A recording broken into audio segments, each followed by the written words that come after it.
ఎందుకు ట్రైనింగ్ విషయానికి వచ్చేసరికి ఇబ్బంది పడుతున్నారు ఇంకొక విషయం అంటే ఇప్పుడు మేము నేర్పిస్తున్నాం 11 సంవత్సరాల నుంచి. ఈ ప్రయోగం చేసినప్పుడు ఈ పాయింట్ అందరూ జాగ్రత్తగా వినండి. ఇక్కడే అందరూ ఫెయిల్ అవుతున్నారు.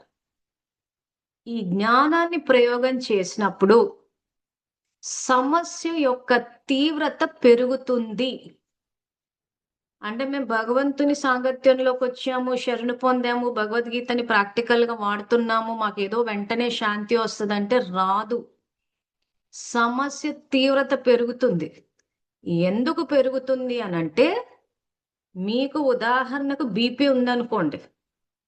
సో బీపీకి కారణం ఏం చెప్పుకున్నాము? దాని వెనకాల ఉన్న క్రోధము. సో దేంటి ఎవిడెన్స్ దీనికి? మీకు ఆల్రెడీ మన Bhagavad Gita practical life WhatsApp group లో ఒక సైకియాట్రిస్ట్ రాసిన బుక్ లింక్ పెట్టారు. ఆ బుక్ లో తను ఏవేవైతే కారణాలు ఇవి చెప్పావో మేము ఇన్నేళ్ల నుంచి దాని మీద రీసెర్చ్ చేసి చూసాం. అది ఎంతవరకు కరెక్ట్ అంటే పక్కా రాశారు. నేను నా వ్యక్తిగత జీవితమే కావచ్చు, నా చుట్టూ వ్యక్తులు కావచ్చు, స్టేట్ బ్యాంక్ లో చేసిన ఎక్స్పీరియన్స్ కావచ్చు, దాన్ని బట్టి చూస్తే నిజంగానే ఆ రకమైన ఆలోచనలు ఉన్నప్పుడు ఆ రోగాలు వస్తున్నాయి. ఆలోచనలు మారితే రోగం నయమవుతుంది. స్వంతగా నా మీద కూడా ప్రయోగం చేసుకుని కూడా చూసాను. It's working. సో బీపీ రావడానికి కారణం వెనకాల ఉన్న క్రోధం. సో ఈ రోజు మన ఆలోచన విధానం ఏంటంటే, ఒకసారి బీపీ వచ్చిందంటే ఇంకా జీవితాంతం టాబ్లెట్లు వేసుకోవాల్సిందే, ఇంకా అలా బీపీతోనే బతికి ఇంకా పోవాల్సిందే అన్నది మన ఆలోచన. సో ఇక్కడ మనం ఏదైతే భగవంతుడిని చెప్పుకుంటున్నామో, భగవంతుడిని వైద్యనాథుడు అన్నారు.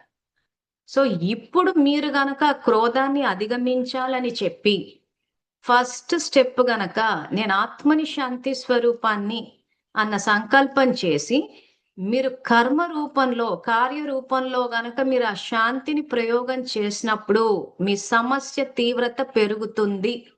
నోట్ చేసుకోండి అందరూ. ఎందుకంటే అందరు ఇక్కడే ఓడిపోతున్నారు. సపోజ్ మిమ్మల్ని ఎవరైనా ఏదైనా ఇప్పుడు ప్రాక్టికల్కి వద్దాం, ఎవరైనా మిమ్మల్ని ఓ మాట అన్నారు అనుకోండి, ఆ టైంకి ఖచ్చితంగా శాంతిని తీసి వాడాల్సి వస్తుంది.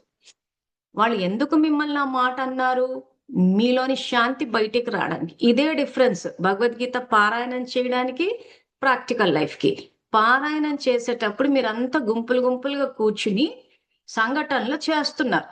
సో అక్కడ ఏమవుతుంది? పారాయణం చేస్తారు, అయిపోతుంది. కానీ మీ ప్రాక్టికల్ లైఫ్, మీ పరీక్ష, భగవంతుడు యాక్చువల్ గా ట్రైనింగ్ ఇస్తున్నాడు. మరి ఆ ట్రైనింగ్ ఇచ్చేటప్పుడు మరి మీకు టెస్ట్ అన్నది కూడా వస్తుంది కదా.